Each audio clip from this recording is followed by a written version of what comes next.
Welcome to the Resistance Chronicle. I'm Matt. My co-host is Eric, and we screwed up last night. We did not record an introduction after our interview with Sal Mayweather, Sal the Agorist. We had him on the podcast, and it was an absolutely phenomenal interview. The guy's amazing. Check out the interview, and here's our awesome intro. It's not a political statement. It's a patriotic duty. And the editors of great newspapers, such as yours, owe a common obligation to the people. But freedom is never more than one generation away from extinction. We didn't pass it on to our children in the bloodstream. What are you people? On dope? I have come here to chew bubblegum and kick ass. And I'm all out of bubblegum. But we have some bad hombres here, and we're going to get them out. All right, recording is in progress. Yeah, you should. If things turn sour in Florida, man, let us know. We're in southern New Hampshire. I got a good friend of mine that's a real estate agent too. So if you're looking to buy some property, let me know. I can hook you up with her. New Hampshire is beautiful. I've been to Porkfest a couple times. I can't get enough of it. Yep. There's actually Justin O'Donnell, who he's run for senator here and everything, libertarian guy. He goes to Porkfest too, and we got him scheduled to come on the show soon. Nice. We've been back and forth talking, and there's what I heard. He goes for 2 weeks, and I guess what ends up happening is Porkfest, right? It's just kind of blown up and kind of gotten a little bit out of control with, becoming a festival of like almost like a Burning Man kind of thing, Right. Yeah. More low key scale. And what ended up happening was they started doing another festival. I don't know if it's the week before, the week after Porkfest. So they have their own little festival where I guess they get shit done and meet. And, what's it called again? It's like Fork Fest or some shit like that. Dude, honestly, this stuff is all so new to me. Yeah. Right. Okay. The whole libertarian thing, I never fell into like Ron Paul or anything like that. I was always, it's either got to be one way or the other, right? Democrat, Republican. The Republicans made more sense to me. The last year of Trump's presidency, I always knew that. I read the book, The Creature from Jekyll Island, so I knew there was all this bullshit happening in the government, right? But I thought that the Republicans were the lesser of two evils, Right. And then this last year of Trump's presidency was just a shit show beyond belief.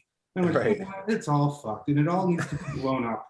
And we all just need to worry and concentrate on ourselves, our friends, our immediate community, and develop these small pockets of connections throughout the country, I guess, that people that we can talk to. And it's another reason why we started the podcast, is to start that. And we've met some freaking awesome people through. Oh, for sure. Thank you for coming on. So I guess just to do Thanks for having me. Welcome to the Resistance Chronicle. Anyone out there listening, we got Sal Mayweather on, Sal the Agorist. And the first thing I wanted to do was understand that pronunciation is what's got me, because I hear Agorism, Agorism, Agorist, Agorist. Can you give me the official what's going on with that? So the official pronunciation is agora or agorism, because it comes from the Greek term agora, which just means marketplace. But with that being said, agorism, agorist, it's like potato. Okay. At the end of the day, how you pronounce it isn't as important as the fact that you do it. That's the whole key to agorism or agorism is action. So as long as you're doing it, no one cares what you call it. Yep.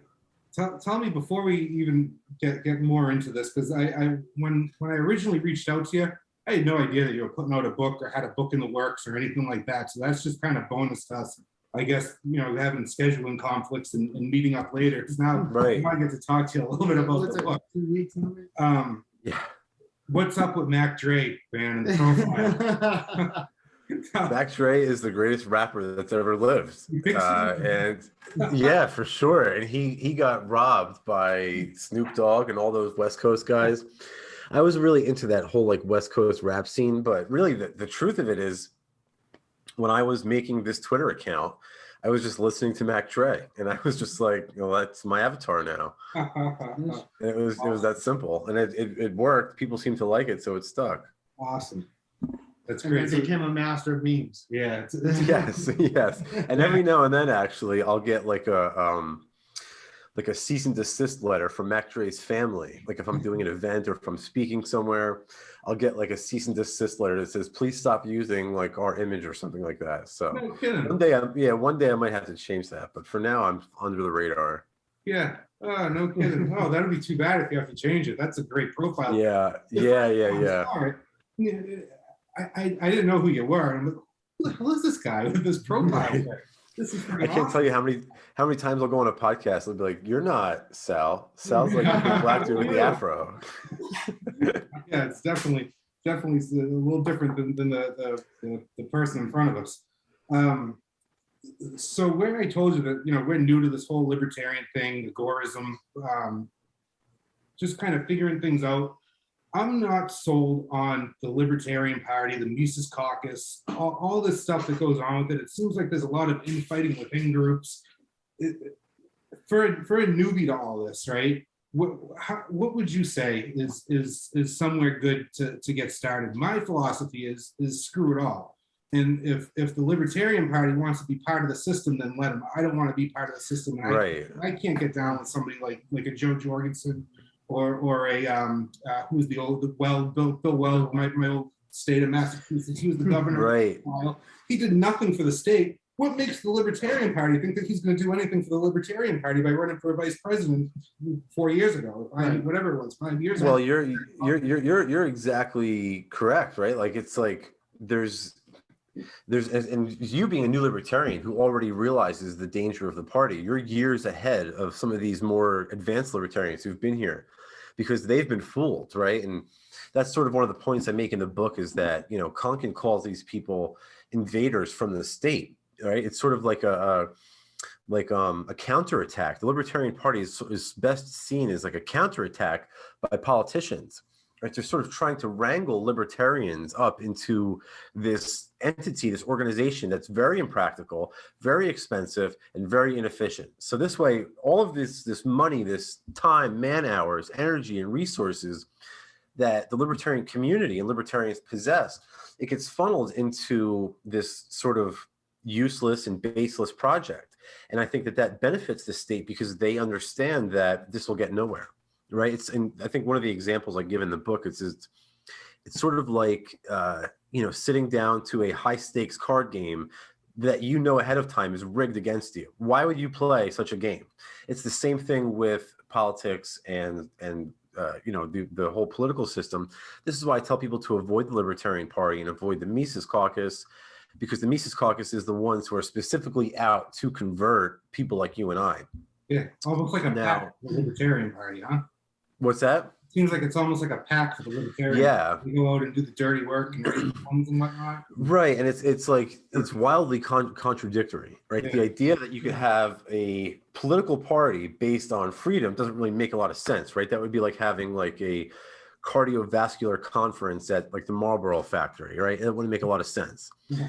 But the second part, if you're president, doesn't that go against what you believe that there should be no president? Exactly. And that's my point. I get in trouble for saying that to these people. I get yelled at for saying what you just said. Like, and I like these people. A lot of these folks are my friends. They've been in the movement for a long time, as I have. I've grown in the movement with them. But I can't follow them down this road of voting and choosing masters, imposing masters on my neighbors and stuff like that. It's just not for me. But I think the really important part of this, the second part of your question is, where do you start, right? Like, all right, so if you're not going to engage the political system, then what? Then what do you do? That's where things get interesting, because I think that's where agorism comes in. That's where we agorists will change people's lives for the better. And by doing that, we change the world one individual at a time. So, be your own bank, right? Get out of the fiat currency system is one of the biggest things that the individual can do for themselves, because it will have, like you were saying, the creature from Jekyll Hyde. You understand the dangers of like central banking and inflation. Becoming your own bank will help prevent that, right? Rather than waiting for some politician or group of politicians to audit the Federal Reserve or get a bill to pass the audit the Federal Reserve, get it passed, which they've been unable to do, you can become your own bank today using a combination of precious metals and cryptocurrencies. Rather than waiting for, the small government Republicans or the NRA to protect your gun rights, you can get yourself a 3D printer or a ghost gunner today and make sure that you will always have those God-given rights, no matter what any politician says. And, the list goes on. Those are just two examples, but Agorism provides solutions for every little political oppression. Yeah, and you can, it seems, because we're not going to escape a lot of this stuff, right? I think that the government, the established government that we've had, has been around since before the country existed. It's a monarchy, basically, right? I mean, you look at the president, they're set up there on a pedestal, and the same thing in history can be traced back to the Roman Empire when Caesar was, worshipped, and it seems like it's that same model. I don't think it's going to go away, but I think with Agorism, you can work within the confines of it, right? So and rely less on the government than like what we do now. Yeah. Like, oh, we could go to the store, but hey, I could just grow my own food. Yep. And now I'm not getting all those chemicals. Now I'm living longer, and that's pissing them off. So then we win. Exactly. And but I think the really interesting thing about this is you have to think about how this scales, right? What if every individual starts to think like this? What if everyone starts to grow their own food? What if everyone gets a 3D printer? What if everyone stops using fiat currency? All of a sudden, their whole game collapses, right? All of a sudden, we can bring down their oppressive regime in a way that's nonviolent, in a way that's consistent with libertarian principles. And I think it's the only way to do it in a way that's consistent with libertarian principles. So you, in theory, throw the Wall Street bets thing at them, basically, where, everybody we control it now. And by switching everyone to Agorism, you kind of say, no, we're going to control our own food now. We're all set with you. Well, exactly. It's about building a counter economy to their mainstream legacy economy, right? It's about building up the black and gray markets so that we can create the infrastructure necessary for a free society. And eventually we'll have enough entrepreneurs in the counter economy. The idea is that we'll have enough of us in the counter economy that will create a demand for security services that are not provided by the state. And once we have private defense agencies who sort of challenge the state's monopoly on violence, then the state has a major problem on their hands. And it's been, these strategies that we're talking about, agorism, counter economics, these have been used successfully in the past against governments.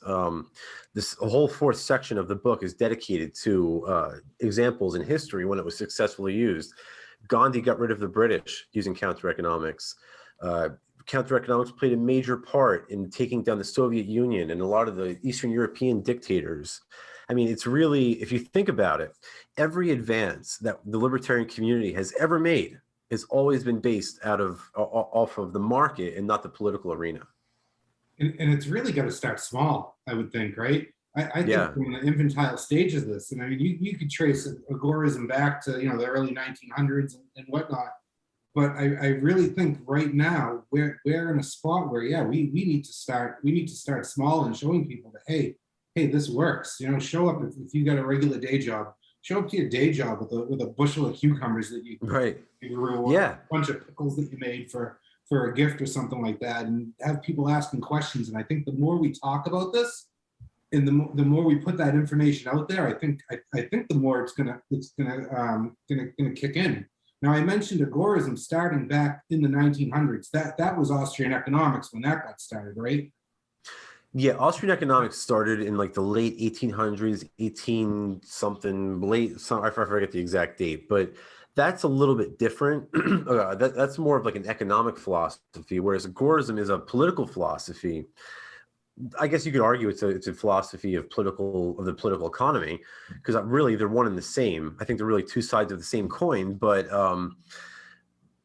the Agorist founder really didn't come about as an idea until the 1970s, and then it wasn't until the founder of Agorism, Sam Konkin, died in 2004 that these ideas really started to take off. Because right after that, we had Satoshi Nakamoto write the white paper. We had Ross Ulbricht to create the Silk Road. Cody Wilson put out the 3D printed gun. Ivan and the Deterrence Dispensed created, the ECM barrel. So now, you can make a gun anywhere in Europe and stuff like that. So we've made very significant advances, but it's very recent, right? think about how much advances the Marxists have made, and how long has Marx been dead, right? Hundreds of years, and they really haven't come that far, right? Our founder, our leading thinker, Sam Konkin, has only been dead for 15 to 20 years, and we've made all of these wild advances. Imagine where we're going to be in 50 years or 100 years.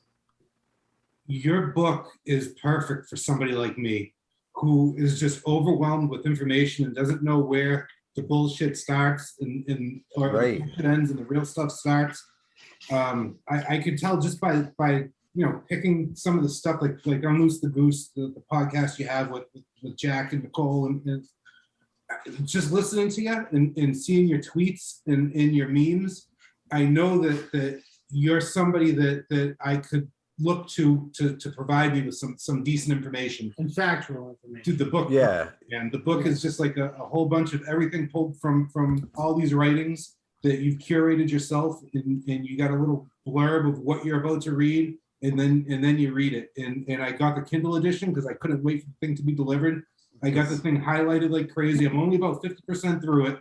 I got 2 kids. I'm starting a business. I work a regular 9 to 5. Very cool. Reading is not something that's on the front burner for me. Right. If I can keep my eyes open at 10 o'clock at night when I'm lying down in bed, I'm gonna be doing some reading. So I'm about 50% of the way through it. Unbelievable, man! You put that thing together very well. Tell us what your thought process was, where you started to say, hey, I'm gonna take all these essays and stories and put them together. What's the story behind the book? So I got blocked by the LP Mises caucus on Twitter and social media, I don't know, a while back. And that was actually the impetus for the book. That was the idea. I was like, well, I got to reach them somehow, right? If they're going to cut me off on social media, well, I guess they can't block a book. So I came up with the idea of anti-politics. And I put together this whole conglomeration of essays from anti-political thinkers. And I divided the book into 4 sections: what we believe, what we oppose, anti-politics in theory, and anti-politics in practice.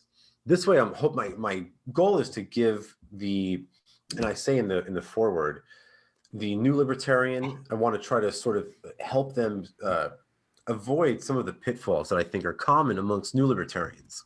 And there's a lot of them. There's a lot of different schools of thought within the libertarian community. They're going to try to persuade the new libertarian to join their faction or to stay away from these guys. Most of that is all bullshit, right? It's all nonsense. As long as you stick true to your principles, you're going to be fine. I think that a lot of people get confused though, and they avoid their principles, and that's what anti-politics is about. It's about ensuring that we don't fall into the trap of politics, right? Our whole goal as libertarians is to see an end to the political arena and to sort of maximize the economic arena. So why should we sort of engage with the whole, with politicians and the electoral process? So that was sort of the idea behind the book. Nice. Yeah, I've read through the entire Most Dangerous Superstition, and I'll put Mark and Rose. I'll put this book right up there with it, man. It's oh wow, nice. Intro to very cool sort of mindset and way of thinking, man. I think it's awesome. Let's talk about a little business that you got going on. 3D printing, man. I need to know about it. Ooh, yeah. 3D printer go burr.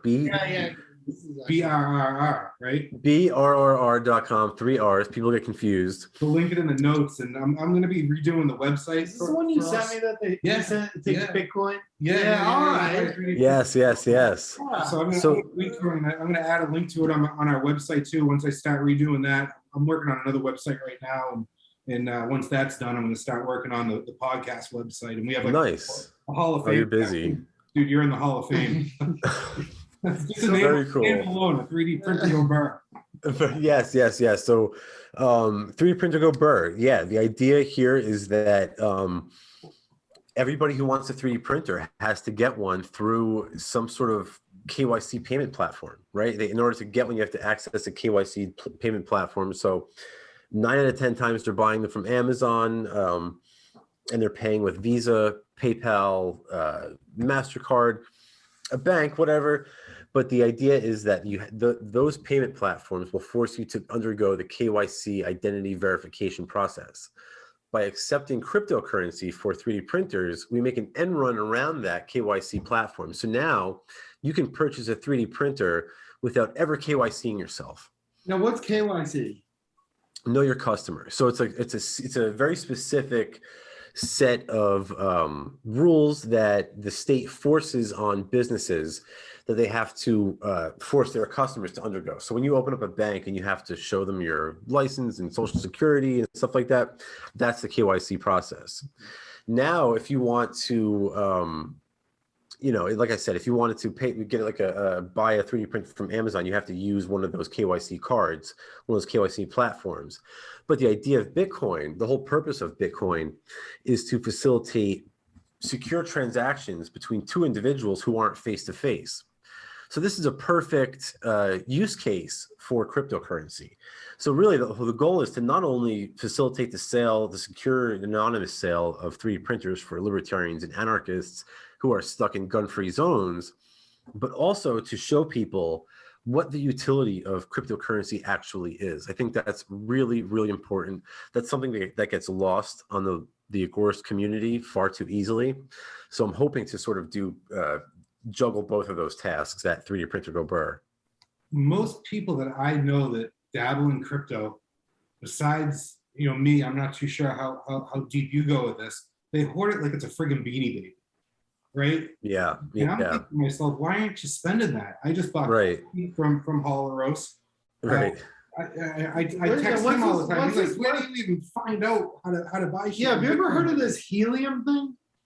Helium's like an altcoin. I'm not too familiar with it, but I have heard there's been some like buzz around it. I'm not too familiar with it. Did they ever get back to you? Yeah. I think the buzz is going to get a little bigger because they're within this whole, the Internet of Things, right? Oh, okay. It's an IoT coin. Yeah, and what they're doing is they're sending out routers at no cost to the homeowner or the homestead of where this router is going to be placed, and it's going to jump on the IoT network so anyone can grab Wi-Fi off you or however that all works. And in return for having this thing running in your home, it's mining helium at the same time. So your helium coin is going to get dumped into a wallet through the company that sends you the router, and you keep 20% of the total amount that it generates. So it could end up being about 200, about $200 or so. Just to plug this in, and it's like at 5 cents a day. I mean, it doesn't sound that's like pretty good. Yeah, and you're a Wi-Fi network. For that doesn't sound bad to me. $200 to mine crypto. So I got a referral for it, and I submitted my information. And then what I was going to do is get mine, and then I was going to send him a referral and other people I know a referral, because everyone that gives you a referral, you'll also get 5% of whatever their very cool, but not out of their 20%. But very cool. Our town, I guess, here is so small.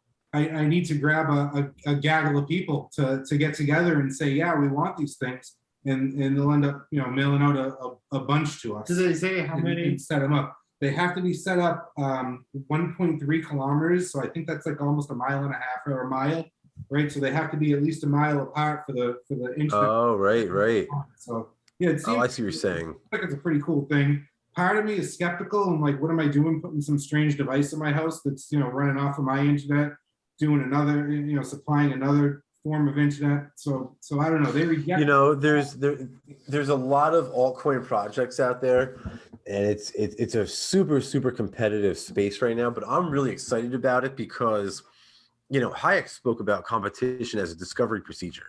It's only through the competitive process that we find out what the market needs, what the individual wants. So we have all kinds of crazy coins out there doing all kinds of crazy stuff. And I think it's just a great time to be alive. I don't think that we have even seen the beginning of this explosion of tokens that's coming, that's about to, I think it's going to revolutionize the world, just like the internet did. I don't think people understand that yet, but I think it's a great thing. And I think it's only going to get a hell of a lot bigger. How do you think it'll go if the government, whether it's our government, the Federal Reserve, or some arm of the government, starts getting their hands on it and regulating it? Can they regulate it? I don't think they can. Or can they only regulate the coins that they come out with? Right. Well, that's exactly it. So they can regulate the coins that they come out with. Like you guys have heard of this US DC or CBDC, central bank digital currencies. Yeah. And they got a brick coin too out in England. Yeah. So, and like I think every country is going to try to come out with their own. I think it's a scam, obviously. It's a shit coin, as we say. But the idea is, I think that it's important for people to understand what their move is, what they're trying to do. See, right now the Fed is stuck in a trap. The central bank is stuck in a trap. They have a choice. We can either go into a deep recession, right? If they stop printing money, then we go into a deep recession, or they can continue to print money like crazy, and we can go into hyperinflation, right? It's a binary choice there, and I think that what people don't realize is that I think when they do these stimulus packages and they quantitative easing and they bail out the airlines, all these different programs that require money printing. Each time they do that, it has less and less effect, right? It's like a junkie, getting high. Every time they shoot drugs in their arm, the effect gets less and less and less. And eventually they're going to overdose. It's sort of the same kind of concept here. But the idea is that when they give you dollars, right, they can't control where you spend it. So a lot of people are going to take those dollars and they're going to stick it underneath their mattress, or they're going to buy gold or silver or Bitcoin or firearms or something like that. That's not going to stimulate the economy. The only way to stimulate the economy, like through inflation, the way that they're trying to do it, is if you go out and you use this newly printed money to consume, right? If you go to the movies, if you go to Starbucks, McDonald's, Applebee's, things like that, they need you to go out and spend this money for it to have the effect, for it to keep their Ponzi scheme alive. So nothing that you can keep for long periods of time. Right. Not like, in other words, they don't want you to purchase a non-inflationary asset or something that they can use against you. So the solution, the trick for them, the way that they get around this, is by issuing central bank digital currencies. Now you get a notification on your phone, a little ding, boom, you got $600, and you can only spend it at certain places, right? You can't spend it at 3D Printer Go Burr. You can't spend it at Bitcoin.com or Coinbase. It can only be spent at Target, right? It can only be spent at Walmart. That's what they're trying to do. They're trying to target the stimulus injections so that it benefits the Goldman Sachs banker class. And that's the whole problem. They can't do this to Bitcoin or Bitcoin Cash or any of the other larger networks. Smaller cryptocurrency networks, they can overtake the hash rate if they really wanted to. They haven't yet, but we'll see. I think that we'll see that come to pass soon. So like there's like Binance and all the other ones. Which ones do you recommend as like, all right, these are probably your best bet? Like, is Binance really still a good one? Because they put that hold on your coin. So it's kind of like, well, it's not mine. Like if I buy it, I should have exactly. It. Exactly. Why is there a wait period? It's like with guns. Yeah. So I tell people, look, not your keys, not your coins. If you don't hold the keys to that wallet, you don't own that cryptocurrency, right? Binance sucks. Coinbase sucks. The reason why they suck is because they're going to KYC you, and if the IRS wants your information, they are going to hand you over like real quick. That said, if you don't mind the KYC stuff, they really make the process of acquiring crypto super easy. But if you are going to use one of these major centralized exchanges, don't keep your crypto on the exchange. Once you get it, move it to your own private wallet where you do hold the keys. Best exchanges are these decentralized exchanges, DEXs. I don't know if you guys are familiar with these. It's sort of like I don't know, there's all different kinds of options, but the most decentralized exchange are these peer-to-peer exchanges, like local.bitcoin.com is what's that? Trade over? Not familiar with it. I'm not familiar, but if it's a peer-to-peer trading platform, then yeah, you're golden. There's no fiat in most of these. Involved in trade over. You have to go in with Bitcoin. You have to transfer Bitcoin from a Bitcoin wallet to your Bitcoin wallet there, and from there you can exchange for Pirate Chain. That sounds great. Yeah. Do you have to upload like your license and stuff like that? None of that. No. Beautiful. Just your wallet. Now, when you say peer-to-peer, is it like you have say 15 Ravencoins or pirate or whatever you want to say, and I want to buy 15, you'll sell me 15 and I'll give you something else. Is that how it works? Yes, exactly. So, exactly. And now, like on a lot of these, it's all based on escrow on these peer-to-peer exchanges. That's the key, is to make sure that you don't stray from the escrow system, because there are a lot of scammers out there. So, like, in other words, the way it works is, if, like, let's say I want to buy $20 of, Bitcoin Cash from you. You have a post that you have an offer, you're selling $20 worth of Bitcoin Cash, or X amount of Bitcoin Cash for $20. I click buy. I will transfer the funds that you're requesting into an escrow account. Right now, I don't have control over it. You don't have control over it. Once you send the crypto, now that automatically gets released into your possession. So it's a way of sort of getting around the whole the problem of having a centralized legacy exchange. So and there's no wait time on that, obviously, right? No, just the response time of the other party. So once you get the coins, that's yours now. You could turn around and sell it or spend it. Yep, that's it. It goes right into the now. Like, for example, on local.bitcoin.com, the native token is Bitcoin Cash. So all trades are finalized in Bitcoin Cash. So you have a Bitcoin Cash wallet built into your local.bitcoin.com, account, so that if you make $30 trading, that it's going to wind up in your Bitcoin Cash wallet. Again, that's non-custodial also, because Bitcoin.com is pretty good about this stuff. So that's also a non-custodial wallet. So is Bitcoin Cash almost like the fiat Venmo, but just with cryptocurrency? No, Bitcoin Cash is there was a fork in 2017. The problem was that, like, when Bitcoin was initially at all-time highs, like $20,000 in like 2017, the network was super congested. So to make a Bitcoin transaction was super expensive, because everybody was competing for miner attention, and it was the wait times were really lengthy. So if I want to send you, like, let's say like $80, it might cost me like $50. Wow. And it's going to take like an hour and a half for you to get that money. That's not an efficient medium of exchange. So some people in the community put forward the idea of, well, let's raise the block size just a little bit. This way we can fit more transactions into each block, ease up the burden on the miners. The people who decided to do that, we went with Bitcoin Cash. That's what Bitcoin Cash became. Bitcoin BTC caps, they say with the small blocks, they take another approach to scaling, which is the Lightning Network, which I'm not the world's biggest fan of. I just think Bitcoin Cash is easier to use. It's more true to Satoshi's initial concept of Bitcoin. But hey, whatever, to each his own. I don't care if you use Dogecoin, as long as you're not using, US dollar fiat slave currency.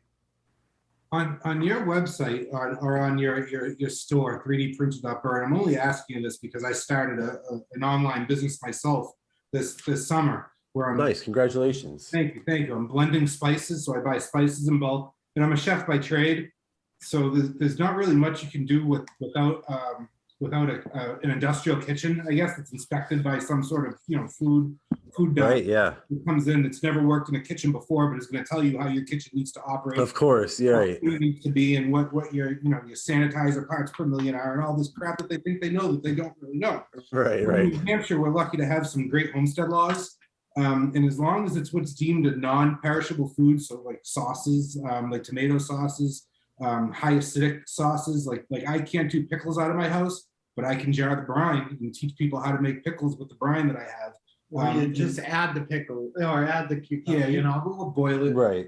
Cucumbers, depending on what you want. So what I did when I was setting that up, my online business, I used WooCommerce, and then I went through coinpayments.com or .net or whatever it is. Who do you use? Because I saw on your 3dprinted.bird, you specifically, I think, have a link to click to pay with Bitcoin Cash, if I'm not mistaken. I don't think you're using coin payments, right? So I do everything differently than that. I use Shopify rather than WooCommerce, but I've heard good things about WooCommerce. I'm just not familiar with it. I've always used Shopify, so I just stuck with them here.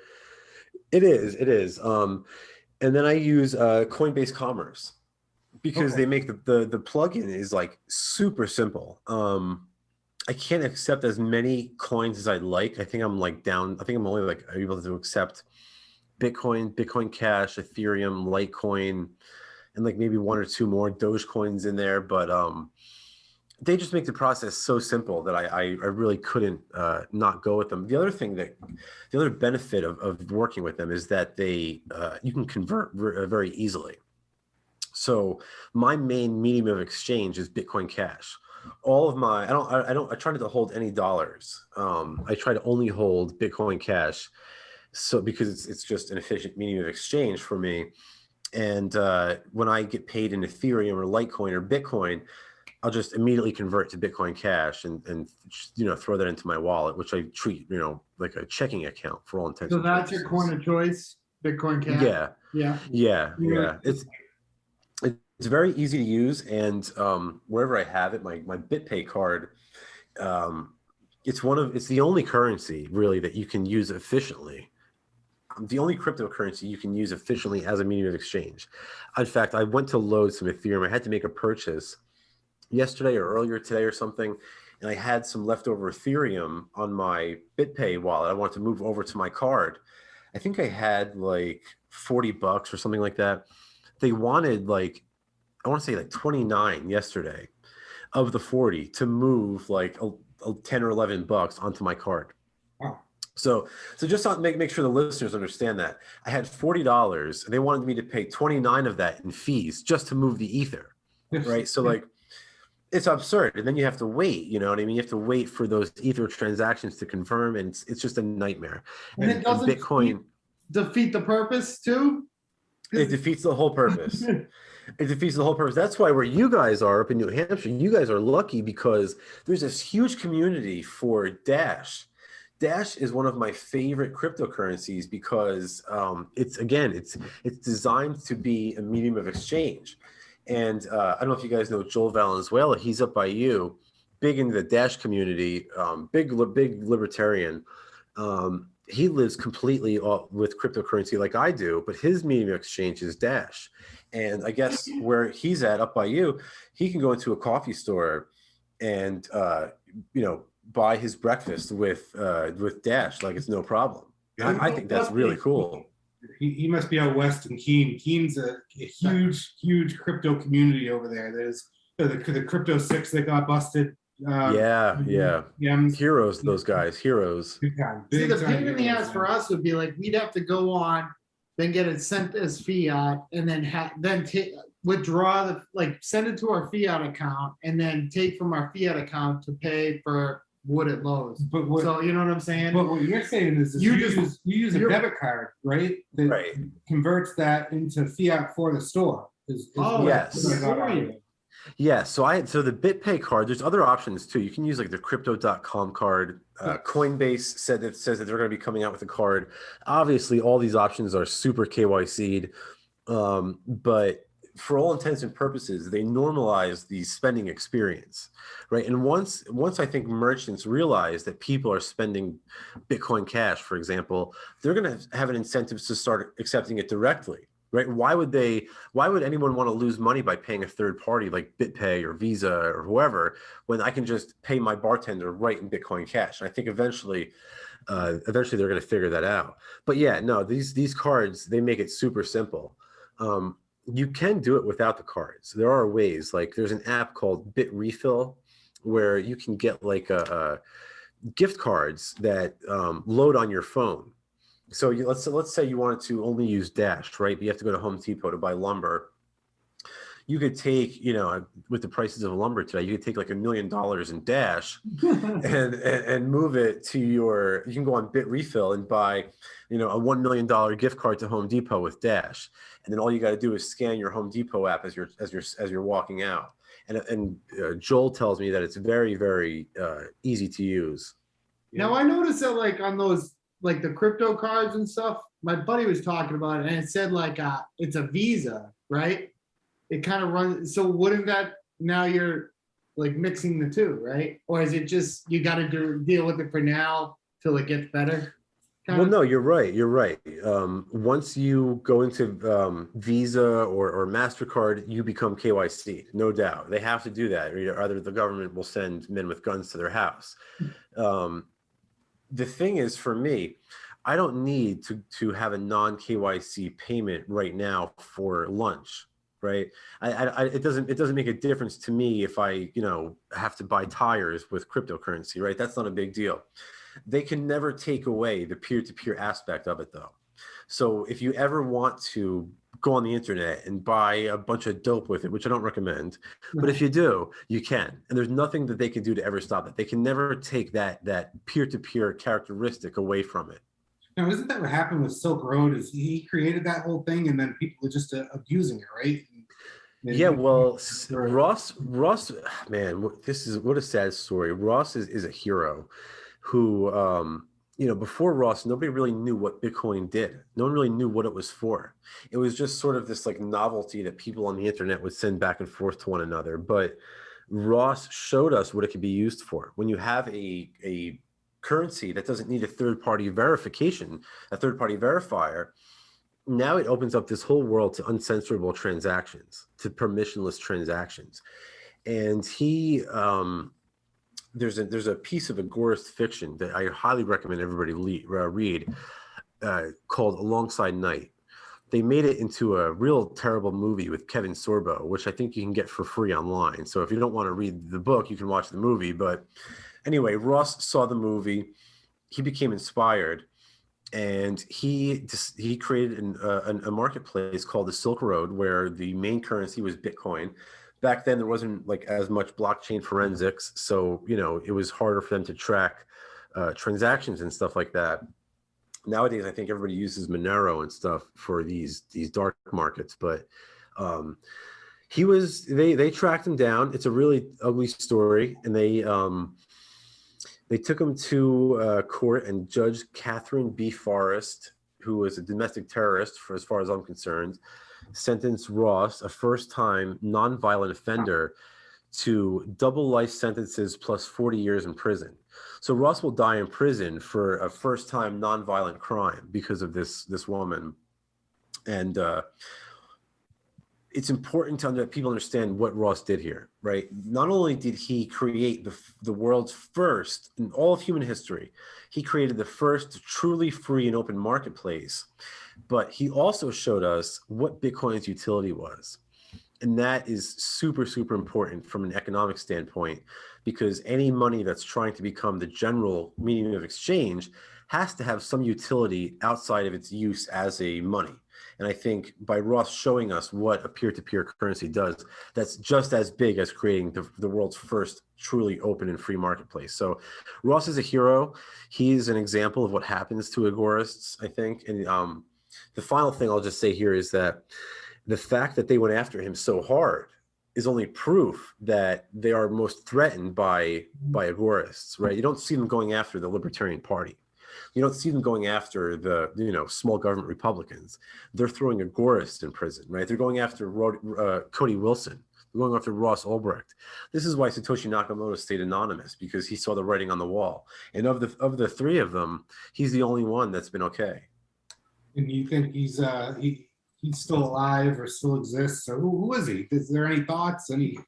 Well, that's the $1 million question. Everybody's got their guesses. Yeah. I personally think Hal Finney is probably the closest person that could be Satoshi. And Hal Finney is dead, unfortunately. But at the end of the day, who the hell knows? Who cares? It became what it is. And if the guy's it's almost sitting back smiling. Exactly. Well, exactly. And the whole thing is that it's better that it's anonymous, because we don't want them to know. Because if they did know, then they could come and arrest him or kidnap him or shoot him or do whatever to him. But then the other problem is, whenever there's like a debate in the crypto community, everybody would be saying, "Oh, Satoshi, what should we do?" Yeah. Whereas now we have like a million different solutions to the same problem, and we let the market decide, which I think is a better way to do it. And I think Satoshi would agree with me. Yeah. Now, what do you think the future of Bitcoin is? Do you think it goes up? I read somewhere possibly 100 grand, but do you believe any of that? Bitcoin BTC? Yeah. Yeah. I think it has a lot of room to go up. I think it will go up a lot. But I think that eventually the market's going to catch up with it. And I think people are going to realize that it doesn't really function as an efficient medium of exchange. And I think when that happens, the bottom will sort of fall out. Yeah, no kidding. And then what, once the bottom falls out?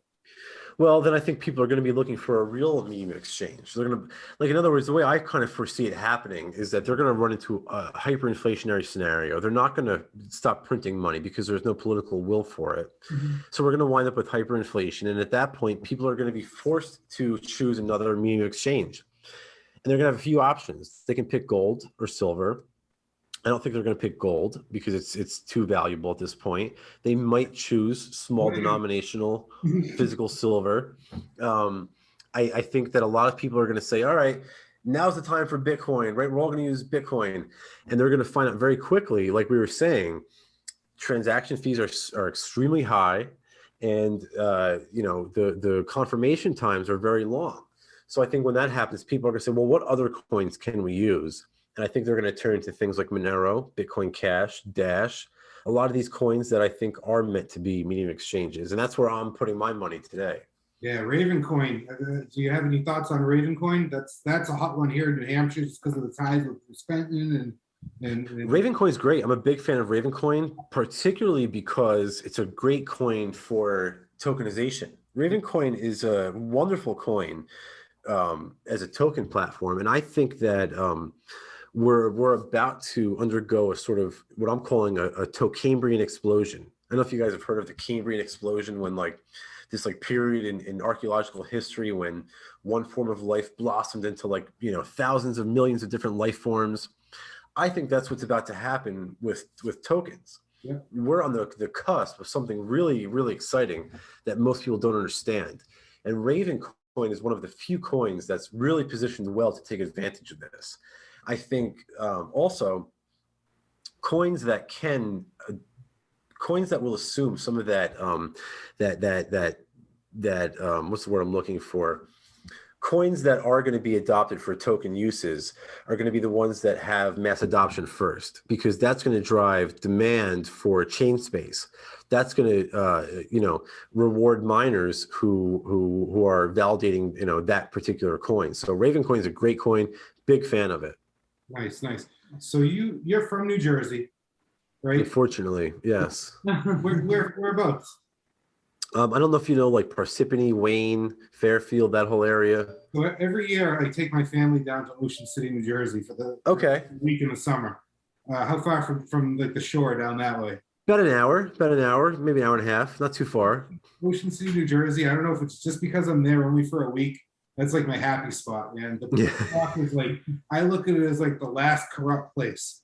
There's no giant condos going in. We have Hampton Beach up here. It used to be this big rundown kind of shithole of a summer place, and you can get fried dough and stuff your face with square pizza with sweet sauce. Right. Ocean City, New Jersey reminds me of that. I can go to Manco and get a decent slice, and then video games, take my kids on the rides. Yes. The water is warm. I don't know where I was going with all this, but I just wanted, I guess, to give them time. Give the people, give the New Jersey politicians time, because I promise you, if there is something good about that state, they will find it and they will corrupt it. I promise. I went to Six Flags once. Jackson. Yeah, I know. It's not that there, and that's sort of the reason that I left, is that. Yeah, so my whole philosophy before the whole scamdemic was that, all right, look, there is a high cost of living. There's not a lot of liberty here, but there's a lot to do, right? There's beaches. I got New York City right here. Every night there's a Bitcoin meetup. Every weekend there's a convention for 3D printing or something, and there's bars all over the place and all sorts of cool stuff to do. And then once the lockdowns hit and the shutdowns hit, I start to think to myself, what's the point? What am I paying this high cost of living for? Why am I tolerating these infringements on my rights if there's not anything in return here? And that's when I decided enough's enough, and that's when I bailed out. Yeah, so you moved down to Florida. I remember an episode when I first started getting into Unloose the Goose. It was last summer. There was an episode that you and Jack and Nicole and Xavier Hopper on. You were talking about food systems and food and growing food, and you were talking a little bit about what you were growing in New Jersey. Did you start growing anything now that you moved down in Florida and you basically got 365 to grow?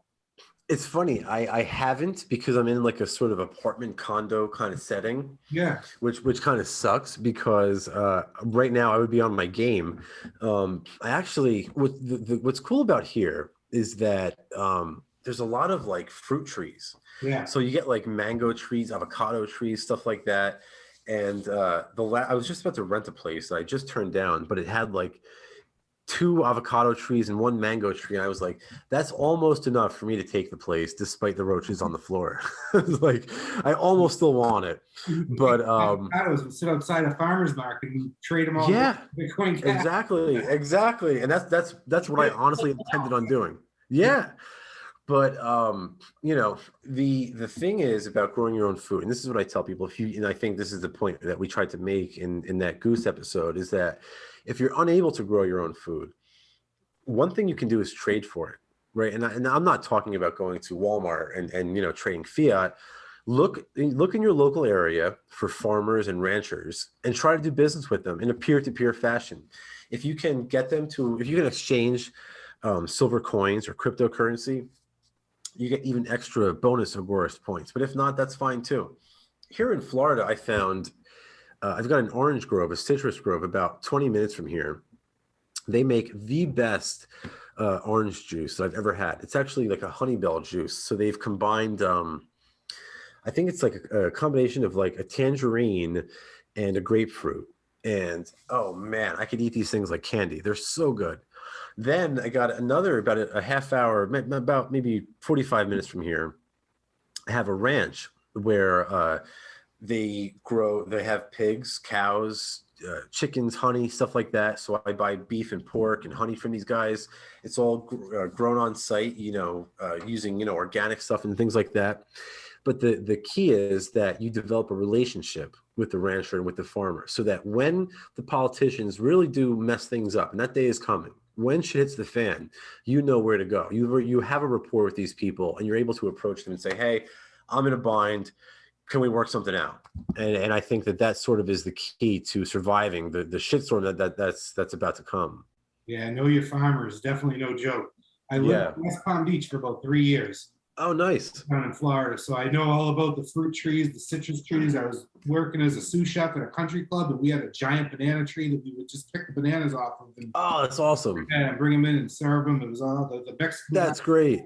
They would work the grounds all during the day, and then in the afternoon come in and cook, and they had just plots of these hot pepper plants, and they would take them and make hot sauce. And that's like my heaven there. If I knew then what I know now, I'd figure out a way that I could split my time between the 2 states. I really would. That's my goal. Honestly, my goal is to be a snowbird and do New Hampshire and Florida. But it's just, honestly, it's very expensive, and the property taxes in New Hampshire don't make it easy. Dude, they're freaking ridiculous. It's oppressive. Out of control. I have a 2,500 square foot house on 3/4 of an acre, and I paid $9,000 taxes a year. That's insane. That's insane. It's absolutely insane. And they try and justify it. Well, you don't have any sales tax. You don't have tax. Well, guess what? There's not a lot of industry here in New Hampshire. So if you're living in New Hampshire, you're living near the Mass line, chances are you're working in Massachusetts, and then they're going to hit you. Charlie Baker's going to hit you with his Massachusetts. Right. And there was a time with Deval Patrick, when he was our governor, he wanted to take the new inspection stickers on the cars for people who lived in Massachusetts and put an RFID chip in the friggin' things and tax you on the amount of traveling that you were doing. I was You went into New Hampshire, right? No. This was for people who lived in I was living in Mass at the time. It was for people. Oh man! It was in the Mass inspection sticker. I was living about 45 minutes north of Cambridge, Mass, and I was working for Harvard University. I would have been taxed through the friggin' nose. It would have been absolutely unbelievable. So, putting it out there to they're like, we're gonna try it in Massachusetts, see how it works out, and then let's see how people react to it. People got bullshit, and they're like, we're not ready yet. We can't do it yet. The reaction, until COVID comes, then we'll do it. Yeah, the reaction was not good. And just in my opinion, all this stuff is all related from what we talked about with the creation of the Federal Reserve all the way up to where we are now. It's interlocking spiderweb. You even get into stuff like these CIA programs like MKUltra. Not to get all conspiracy on this right now. Yeah. I just, you look at MK Ultra and the LSD that they used in those experiments were made by a company in Germany or Austria called Sandoz. And Albert Hoffman went on his magical bicycle ride and all that bullshit. Yes, yep. The one who funded that laboratory to make the LSD was Daddy Warbucks, Paul Warburg, the guy who created the Federal Reserve. His son, the House of Warburg, funded the LSD making that was brought over to the United States. It's all one big interlocking friggin' mess. And they want these people to have more control over your medical decisions. And here they are injecting people with LSD. Awesome. And you got Bear knowing they're giving people AIDS, and then they find out that they can't do that anymore in America, so they bring it over to Europe. Or Tuskegee, right? The Tuskegee experiments, like anybody want to get jabbed up. I mean, they can't even write a budget. These people are incapable of even budgeting themselves. How can we expect them to make medical decisions for our children? This is absurd to me. I saw this come across that it might, maybe you posted it, but it was in Alabama. They were trying to get like relatives of people that were in the Tuskegee to say like, I know what happened to my family was bad, but are you serious? I didn't see that. This vaccine. And wow. Are you kidding me? Like, how brainwashed are you? Like, your family got syphilis because of this. Like, imagine if your ancestor could see you right now. Like, seriously. And this is the fuel that you need to make all those great memes, man. You're making all those memes.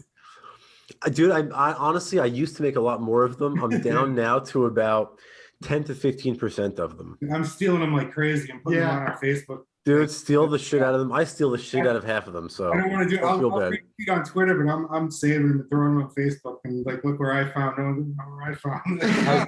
as libertarians, we don't believe in property rights. So we don't believe in copyright. I'm sorry. We believe in property rights. Let me back up there. We don't believe in intellectual property rights. So right. Steal away. The bottom of the website that I'm putting together for the spice thing I'm doing, I have instead of the all rights reserved, no rights reserved.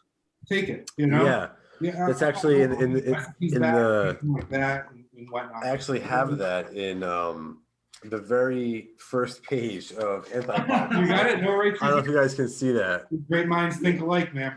Yeah. Holy shit! Awesome. So I want to make a deal with you right now. So this weekend I'm working on blending and formulating spices and getting my recipes down so I can make these things consistent across the board. Once I get a good batch of stuff going and I got the bags all filled up, I'd like to send you some in return for some of these oranges. Yes, hell yeah, let's do it. Absolutely. Yeah. Let's do this. I'm like all about spices. I'm the guy. I'm your market because my whole I actually there's a store here that I go to, not to get off topic on you guys, but there is no topic here, dude. I don't know if you know. Okay, yeah. There's actually a store not too far from here that's like all they do is sell like different spices, and I'm like making chicken wings. I just got into like making like chicken wings and steak from this ranch and all kinds of cool shit. So I'm just entering the world of spices. So we should definitely trade some of those oranges. Yeah, sounds good. Yeah, I can mail you some down. Mail me up some oranges. That'd be friggin' perfect. Yeah, absolutely. I don't think the orange grove opens until the end of September or something like that, but absolutely. You'll like these honey bells, man. They're good. What's that? You'll like these honey bells. They're really, really good. I probably won't have the spices nailed down until then anyway, too, because I want to take some pretty professional looking photographs with them and everything. Like I get the DSLR and all that. And, nice, good. A little light box and try and make things all professional. I don't want to use any stock photos and whatnot. And I want to get a few blog posts in there too, kind of like. Absolutely. That's what I'm thinking is, what's the difference between herbs and spices and all that. Well, if you need any help promoting it, dude, just let me know. Especially if you're accepting cryptocurrency, and like if you do accept cryptocurrency, make sure you're on maps.bitcoin.com, because anybody else who's in your area trying to spend cryptocurrency, that's where they look. So maps.crypto.com? No, maps.bitcoin.com. Oh, okay. Yeah, I've been writing down all these links that you've been talking about. Good. BitPay card, Bit refill. Yeah. I'm gonna put them all in the show notes there, man.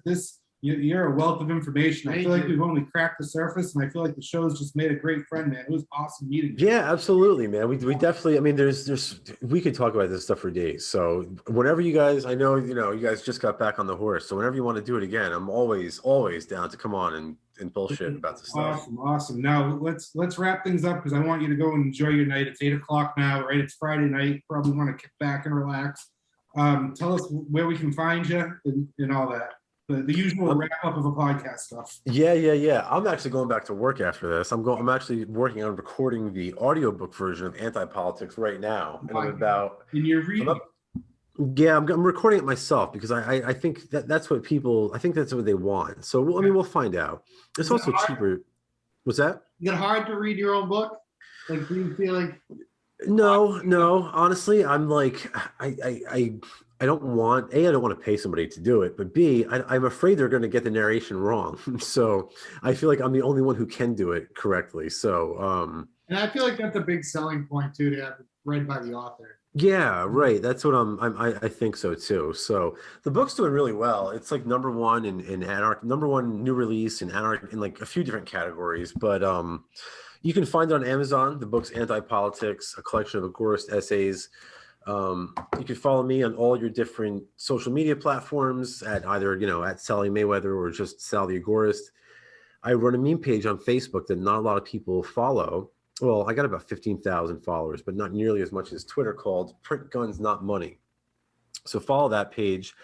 3D Printer Go Burr for your 3D printers, and Agora Threads for any sort of libertarian or anarchist merchandise, clothing, stuff like that. And of course, cryptocurrency is accepted all around. So awesome, man. Hey, great talking to you. Great starting to get to know you. Thank you, guys. Yeah, absolutely. Please say thank you from us to the whole crew on Unloose the Goose. Yes. Podcast is just phenomenal. Will do. And I've learned more about gardening and homesteading from Jack and Nicole than join the club. Unreal, man. Unreal. So yeah, what you guys are doing is great. Keep doing it. And I look forward to talking to you again soon. Very cool, man. Let's do it. Awesome, man. Thank you, guys. Take it easy, man.